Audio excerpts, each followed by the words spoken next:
नमस्कार दोस्तों, स्वागत है आप सभी साथियों का एक स्मार्ट स्टडी यूट्यूब चैनल पर।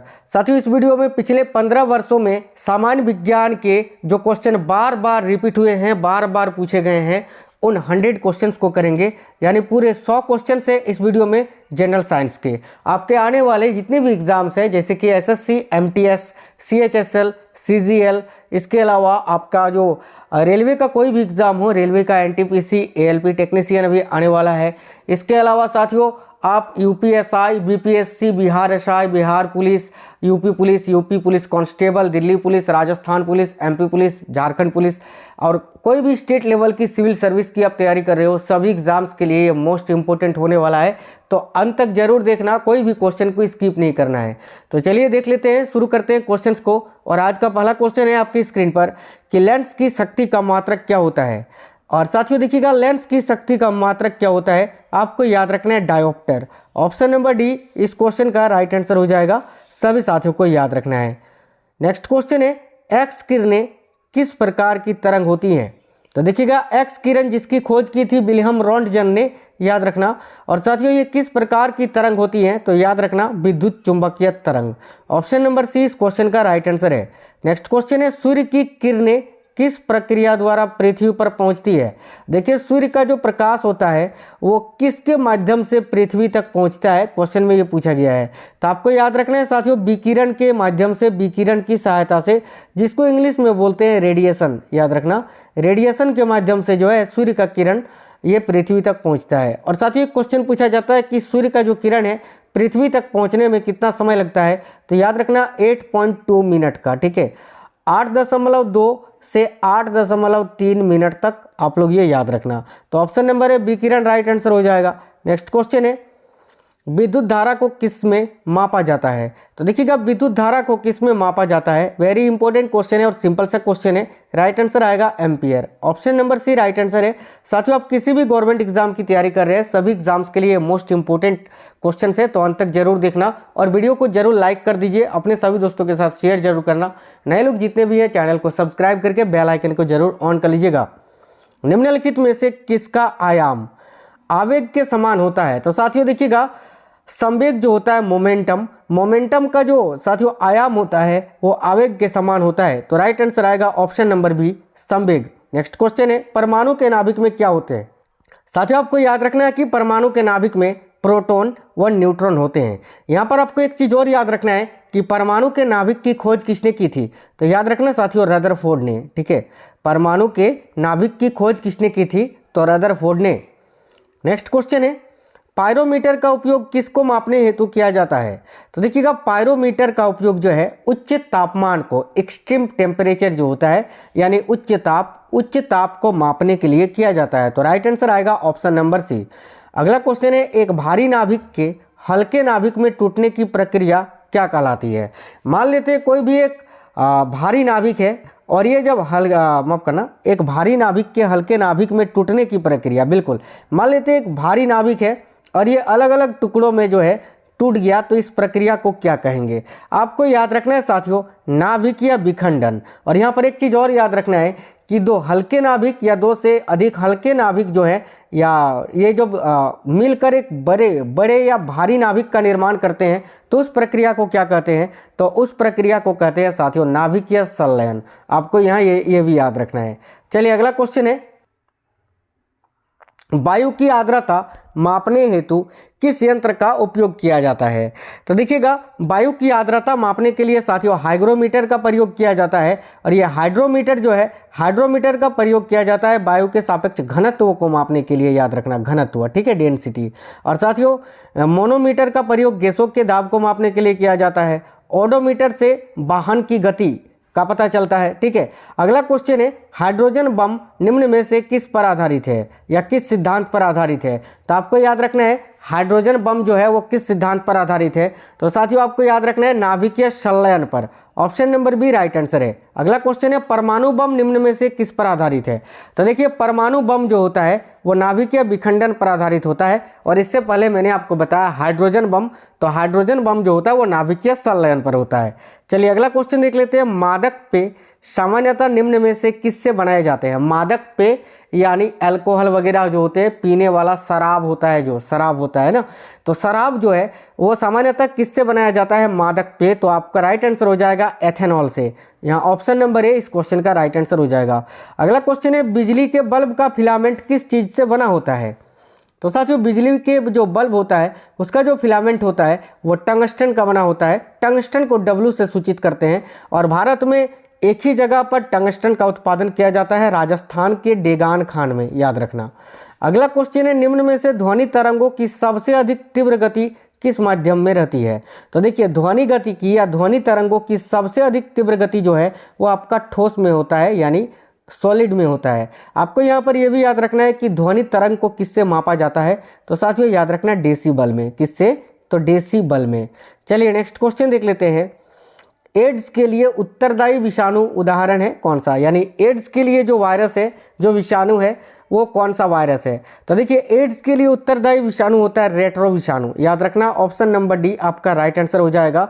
साथियों, एड्स शारीरिक संबंध से फैलता है और एड्स बीमारी में हमारे शरीर में जो T4 लिम्फोसाइट नामक एक कोशिका होती है वह नष्ट हो जाता है और इसके उपचार के लिए एंटी रेट्रोवायरल प्रकार की मेडिसिन का प्रयोग करते हैं। हालांकि इसको अभी तक जो है संपूर्ण रूप से ठीक नहीं किया जा सकता है, इसका दवा अभी तक नहीं मिला है, लेकिन इसको जो है स्थिर या नियंत्रित किया जा सकता है एंटी रेट्रोवायरल प्रकार की मेडिसिन से। चलिए अगला क्वेश्चन देख लेते हैं। देखिएगा, इस क्वेश्चन को समझिएगा कि निम्नलिखित बीमारियों में से कौन सी टैटू बनवाने के द्वारा एक व्यक्ति से दूसरे व्यक्ति में संचारित हो सकती है? टैटू जो बनाया जाता है ना, उसके माध्यम से एक व्यक्ति से दूसरे व्यक्ति में इनमें से कौन सा रोग है जो फैलेगा? चिकनगुनिया तो फैलेगा ही नहीं। हेपेटाइटिस, बिल्कुल हेपेटाइटिस बी और एड्स, ये दोनों ही जो है साथियों टैटू मान लेते हैं एक आदमी जिसको ये दोनों में से कोई भी बीमारी है, ठीक है, और वो जब टैटू बनाता है और फिर वो उसी सुई से जब किसी दूसरे आदमी की टैटू बनाई जाती है तो वो बीमारी जो है एक व्यक्ति से दूसरे व्यक्ति तक पहुंच जाती है। तो इस क्वेश्चन का राइट आंसर हो जाएगा ऑप्शन नंबर बी 2 और 3। हेपेटाइटिस और HIV एड्स ये दोनों ही संक्रामक रोग हैं। चलिए अगला क्वेश्चन देख लेते हैं। खसरा यानी मिसल्स, ये बीमारी जो है ये किसके माध्यम से होती है? तो आपको याद रखना है साथियों, खसरा या मिसल्स की बीमारी जो है ये वायरस जनित होती है। तो option number A right answer है। अगला क्वेश्चन है, पीलिया यानी जॉन्डिस से दुष्प्रभावित कौन सा अंग होता है? तो देखिए, पीलिया यानी जॉन्डिस से दुष्प्रभावित होने वाला अंग है, याद रखना सभी साथी, या ग्रंथि है यकृत। Option number C right answer आएगा लीवर। अगला क्वेश्चन है, निम्नलिखित में से कौन सा रोग कवक जनित है? तो देखिएगा, गंजापन जो होता है ना, गंजापन, ये साथियों कवक जनित रोग होता है, कवक के माध्यम से ही फैलता है। तो राइट आंसर आएगा ऑप्शन नंबर डी। अगला क्वेश्चन है, BCG यानी बैसिलस कमेटी, देखिए बैसिलस कलमेट ग्यूरिन भी होता है और कमेटी ग्यूरिन भी होता है, इसका टीका जो है निम्न में से किसमें लगाया जाता है? तो आप सभी को पता है कि BCG का जो टीका है वो TB यानी यक्ष्मा रोग में दिया जाता है। तो option number D right answer हो जाएगा। अगला क्वेश्चन है, निम्नलिखित में से कौन सा बर्ड फ्लू का वायरस है या विषाणु है? तो देखिएगा, बर्ड फ्लू के वायरस का नाम होता है साथियों H5N1, यानी राइट आंसर आएगा ऑप्शन नंबर डी। एक होता है आपका H1N1, ये होता है स्वाइन फ्लू का वायरस। नेक्स्ट क्वेश्चन है, आंवले के फल में कौन सा विटामिन मुख्यतः पाया जाता है? तो देखिएगा, आंवले का जो फल होता है वो साथियों उसमें विटामिन सी पाया जाता है। तो ऑप्शन नंबर 2 या बी आपका राइट आंसर हो जाएगा, याद रखना, क्योंकि विटामिन सी जो है, विटामिन सी का सबसे अच्छा स्रोत होता है आंवला। चलिए एक क्वेश्चन और है, देखिएगा, प्रकाश छोटे छोटे कणों से मिलकर बना है जिसे क्या कहते हैं? तो साथियों, प्रकाश छोटे छोटे कणों से मिलकर बना होता है जिसे फोटोन कहते हैं। तो फोटोन राइट आंसर आएगा ऑप्शन नंबर डी। अगला क्वेश्चन है, प्रकाश के चिकने पृष्ठ से टकराकर वापस लौटने की घटना को क्या कहते हैं? तो सिंपल सा क्वेश्चन है, आपको याद रखना है प्रकाश का परावर्तन। ऑप्शन नंबर बी आपका राइट आंसर है। अगला क्वेश्चन है, पानी से भरे किसी बर्तन में पड़ा हुआ सिक्का किस कारण थोड़ा उठा हुआ प्रतीत होता है? तो साथियों, ये तो प्रकाश के अपवर्तन के कारण होता है। Option number B right answer होगा, refraction of light. Next question है, मनुष्य की जिंदगी में कितने दांत 2 बार आते हैं? तो इस क्वेश्चन का राइट आंसर हो जाएगा ऑप्शन नंबर सी 20।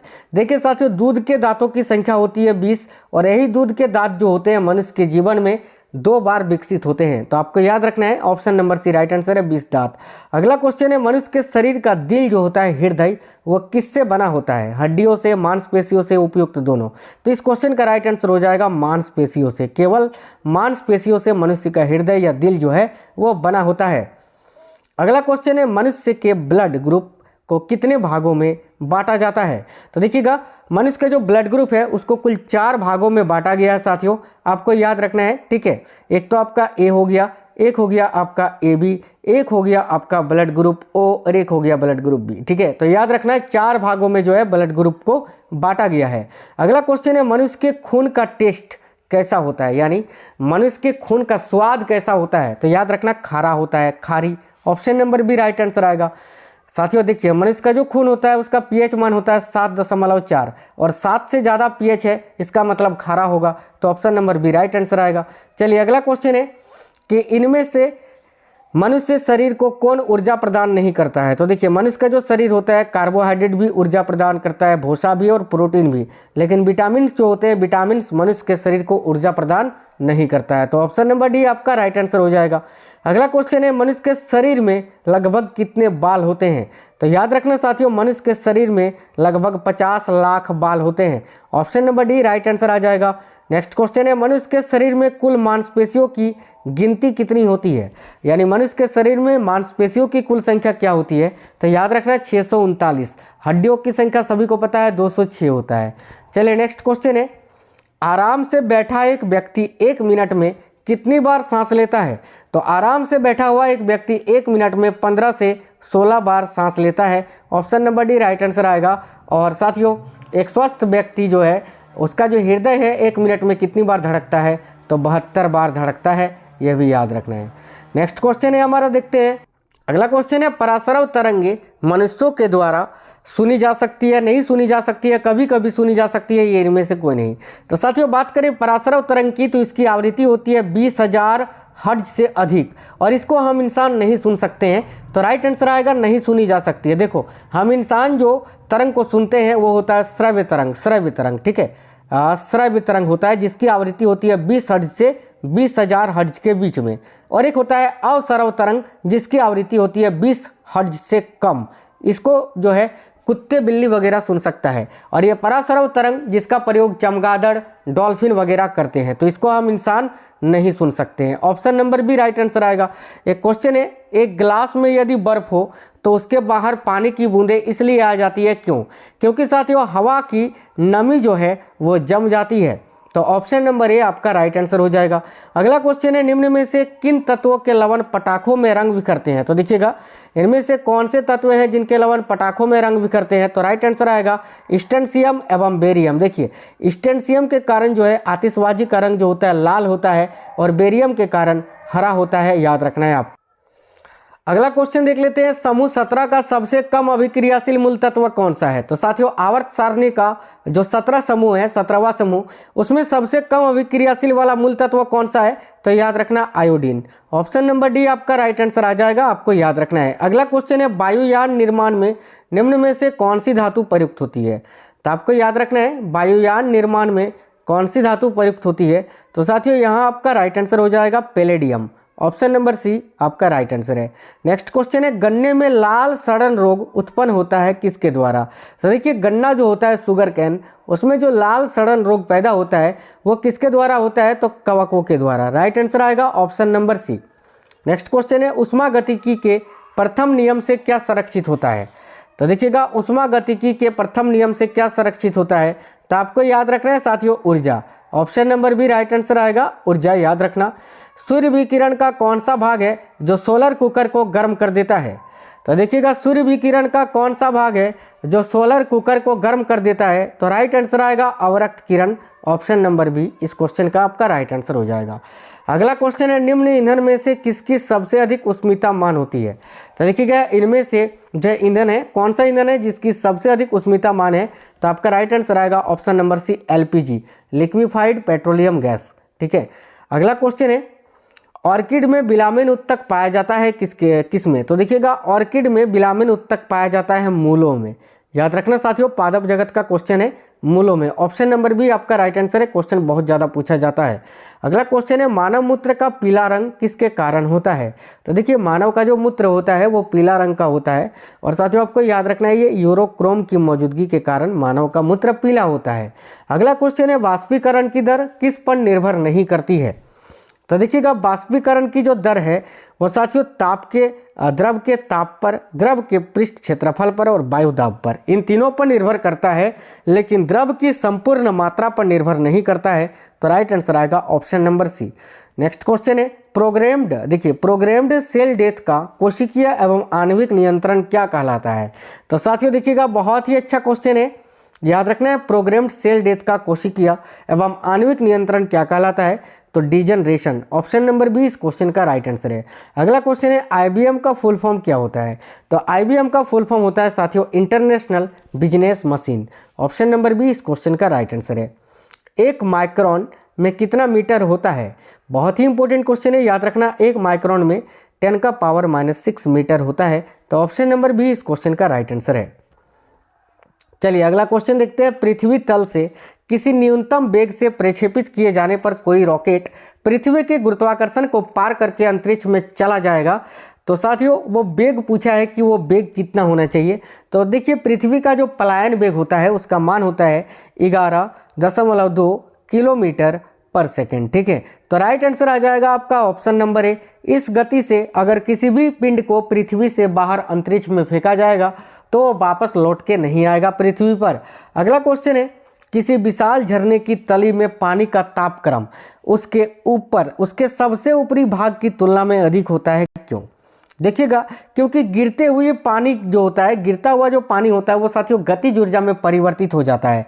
और जैसे ही गिरता हुआ पानी गतिज ऊर्जा में परिवर्तित हो जाता है तो उस पानी का जो तापमान होता है वो बढ़ जाता है। ऑप्शन नंबर सी इस क्वेश्चन का राइट आंसर हो जाएगा। अगला क्वेश्चन है, दूरदृष्टि दोष में वस्तु का प्रतिबिंब कहाँ बनता है? तो देखिए, दूरदृष्टि दोष में वस्तु का प्रतिबिंब नेत्र रेटिना के पीछे बनता है। Option number A right answer आएगा। और इसके उपचार के लिए उत्तल लेंस का प्रयोग करते हैं। और एक चीज़ याद रखना है कि निकट दृष्टि दोष में वस्तु का प्रतिबिंब कहाँ बनता है? तो नेत्र रेटिना के सामने। नेक्स्ट क्वेश्चन है, सेब एवं नाशपाती में खाने योग्य भाग क्या होता है? तो देखिएगा, सेब एवं नाशपाती में खाने योग्य भाग होता है साथियों मांसल पुष्पासन। ऑप्शन नंबर डी आपका राइट आंसर आ जाएगा। अगला क्वेश्चन है, जब दो इलेक्ट्रॉन एक ही कक्ष में होते हैं तो उनमें क्या पाया जाता है? तो देखिएगा, जब दो इलेक्ट्रॉन एक ही कक्ष में होते हैं तो उनमें विपरीत चक्रण पाया जाता है। ऑप्शन नंबर बी इस क्वेश्चन का राइट आंसर है। नेक्स्ट क्वेश्चन है, निम्न में से कौन से मनुष्यों में अवशेषी अंग नहीं है? तो देखिएगा, इनमें से कौन से मनुष्य में अवशेषी अंग नहीं है? तो साथियों देखिएगा, निकटेटिंग पर्दा, करनाभ मांसपेशिया, बर्मीफार्म अपेंडिक्स, ये सभी जो हैं मनुष्य में अवशेषी अंग है। लेकिन सामने वाले जो चपटे दांत होते हैं मुंह में, वो जो है अवशेषी अंग नहीं है। तो option number C right answer हो जाएगा। अगला क्वेश्चन है, जुफीली परागण होता है किसके द्वारा? तो देखिए, जुफीली परागण जो होता है वो साथियों जंतुओं के द्वारा होता है। तो ऑप्शन नंबर ए इस क्वेश्चन का राइट आंसर हो जाएगा। नेक्स्ट क्वेश्चन है, निम्नलिखित में से कौन सी धातु जल के साथ अभिक्रिया करके ऑक्सीजन पैदा नहीं करती है?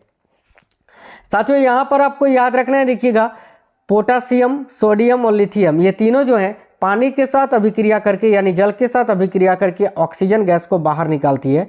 लेकिन कैडमियम जो है, कैडमियम पानी के साथ अभिक्रिया करके ऑक्सीजन गैस को बाहर नहीं निकालता है। तो राइट आंसर आएगा ऑप्शन नंबर बी कैडमियम। अगला क्वेश्चन है, चिकनगुनिया होता है एक किस प्रकार का रोग? तो देखिए, चिकनगुनिया जो है ये साथियों रोगजनक जन्य रोग होता है। ऑप्शन नंबर सी इस क्वेश्चन का राइट आंसर है। अगला क्वेश्चन है, चंद्रमा पर वायुमंडल नहीं है, क्यों? तो देखिएगा, option number D right answer आएगा, क्योंकि यहाँ परमाणुओं का पलायन वेग उनके वर्ग माध्य मूल वेग से कम है, इस कारण। नेक्स्ट क्वेश्चन है, डिजिटल कंप्यूटर किस सिद्धांत पर कार्य करता है? तो राइट आंसर आएगा साथियों गणना पर। Option number A correct answer है। अगला क्वेश्चन है, वायुमंडल कई प्रकार की गैसों के मिश्रण से बना है। पृथ्वी के नज़दीक वायुमंडल में मुख्यतः क्या पाई जाती है? तो राइट आंसर हो जाएगा साथियों नाइट्रोजन और ऑक्सीजन। नाइट्रोजन 78%, ऑक्सीजन 21%, दोनों मिलाकर 99% पाया जाता है। अगला क्वेश्चन है, हैजा किस जीवाणु द्वारा होता है? तो साथियों हैजा जो होता है ये आपका बैक्टीरिया के द्वारा होता है। Option number C right answer आएगा बैक्टीरिया। अगला क्वेश्चन है, अंडा देने वाला स्तनधारी इनमें से कौन सा है? तो देखिएगा, अंडा देने वाला स्तनधारी है साथियों platypus. Option number C right answer आएगा। याद रखना, ये क्वेश्चन बहुत ज़्यादा पूछा जाता है। क्वेश्चन है विटामिन B6 की कमी से पुरुषों में इनमें से कौन सा रोग होता है? तो आपका राइट आंसर आएगा ऑप्शन नंबर डी, अरक्तता। नेक्स्ट क्वेश्चन है मनुष्य अधिकांशतः लौह तत्व किससे प्राप्त करता है? तो देखिएगा मनुष्य अधिकांशतः लौह तत्व जो है वो साथियों पालक से प्राप्त करता है, तो पालक राइट आंसर आएगा ऑप्शन नंबर बी। अगला क्वेश्चन है ऑक्सीजन गैस स्वभाव से कैसा होता है? तो देखिएगा ऑक्सीजन गैस जो होता है वो स्वभाव से विद्युत का ऋणात्मक होता है, तो option number B correct answer होगा। अगला क्वेश्चन है दूध में विद्यमान सेकेराइड क्या होता है?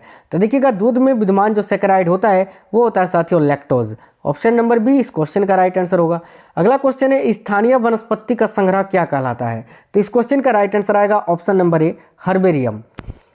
1 किलोवाट घंटा का मान कितना होता है? बहुत ही इंपॉर्टेंट क्वेश्चन है और आपको याद रखना है 3.6 × 10⁻6 जूल, ऑप्शन नंबर ए इस क्वेश्चन का करेक्ट आंसर है।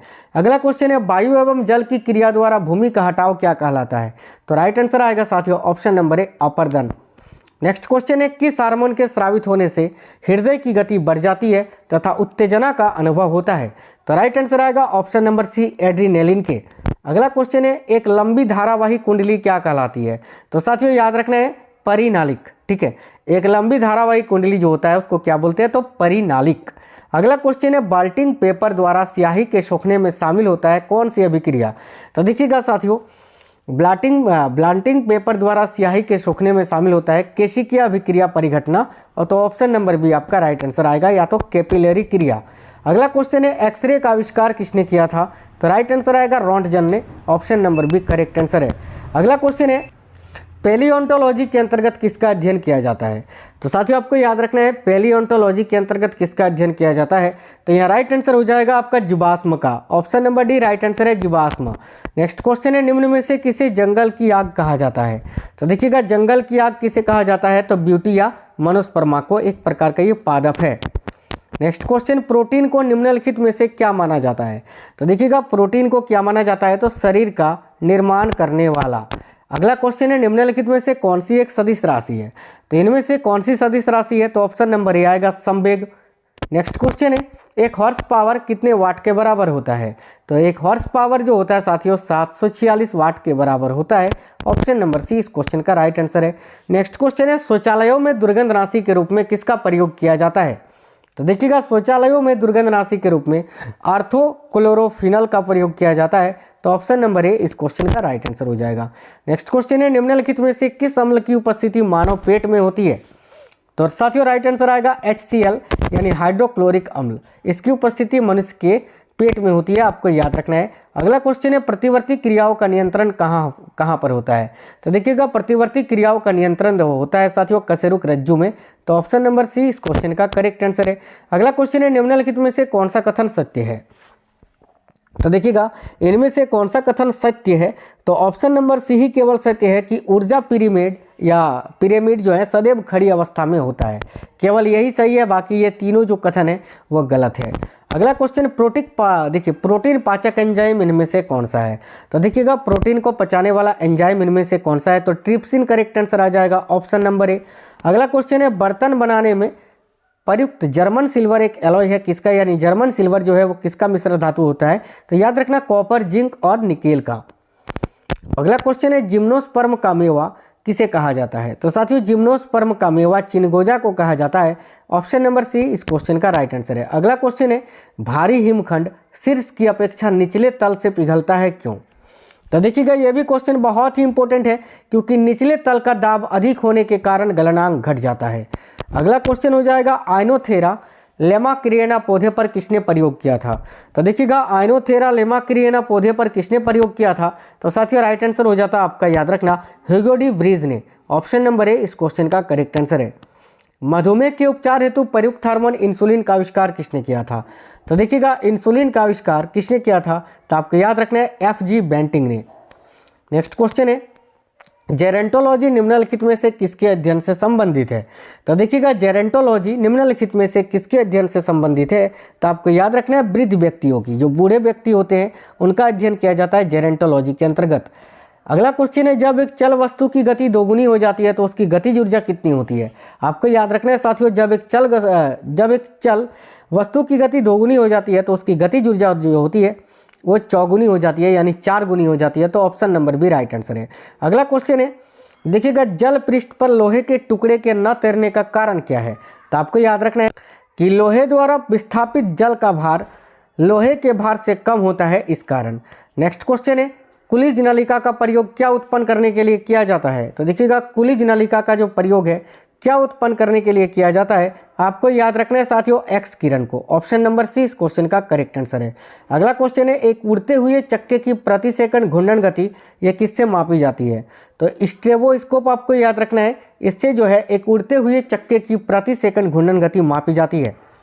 पिट्यूटरी ग्रंथि यानी पीयूष ग्रंथि जो होती है, जो हमारे शरीर की सबसे छोटी ग्रंथि होती है, जिसको हम मास्टर ग्रंथि भी बोलते हैं, ये हमारे शरीर में कहाँ पर स्थित होता है, मस्तिष्क, अग्नाशय, गला या किडनी। इस क्वेश्चन का आंसर आप लोग कमेंट बॉक्स में कमेंट करके बता दीजिए कि साथियों पिट्यूटरी ग्रंथि यानी पीयूष ग्रंथि जो है वो कहाँ पर स्थित होती है।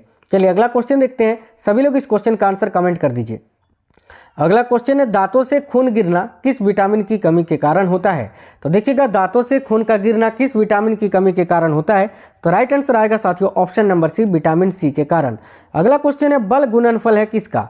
तो देखिएगा बल जो है ये किसका गुणनफल है। तो द्रव्यमान और त्वरण का। Option number B correct answer हो जाएगा। नेक्स्ट क्वेश्चन है, द्रवित सोडियम क्लोराइड विद्युत धारा का प्रवाह कर सकती है क्योंकि इसमें उपस्थित क्या होता है। तो देखिएगा द्रवित सोडियम क्लोराइड विद्युत धारा का प्रवाह कर सकती है क्योंकि इसमें उपस्थित होता है साथियों मुक्त आयन। तो option number B correct answer हो जाएगा। अगला क्वेश्चन है, किसी ईंधन के अपस्पष्टरोधी गुण को कौन दर्शाता है। तो देखिए किसी ईंधन के अपस्पष्टरोधी गुण को उसका ऑक्टेन नंबर दर्शाता है। तो option number C right answer आ जाएगा। सेकंड लास्ट क्वेश्चन है आज के क्लास का, अगर सूर्य और पृथ्वी के बीच की दूरी 1/4 कम हो जाए तो सबसे अधिक संभावना किस बात की होगी। तो याद रखना सबसे अधिक संभावना होगी कि हमारे वर्ष की अवधि जो है वो कम हो जाएगी। Option number C correct answer होगा। अंतिम क्वेश्चन है, क्लोरोल का IUPAC नेम क्या होता है। तो साथियों देखिएगा वेरी इंपॉर्टेंट क्वेश्चन है और आपको याद रखना है कि क्लोरोल का जो IUPAC नेम होता है वो होता है ट्राइक्लोरोइथेनॉल। ऑप्शन नंबर डी इस क्वेश्चन का करेक्ट आंसर हो जाएगा। चलिए तो साथियों ये वीडियो आपको कैसा लगा है आप हमें कमेंट बॉक्स में कमेंट करके जरूर बता दीजिए और चैनल को सब्सक्राइब करके जरूर बेल आइकन को ऑन कर लीजिएगा आप किसी भी गवर्नमेंट एग्जाम की तैयारी कर रहे हैं तो। मिलते हैं अगली वीडियो में, तब तक स्वस्थ रहें। जय हिंद साथियों, वंदे मातरम।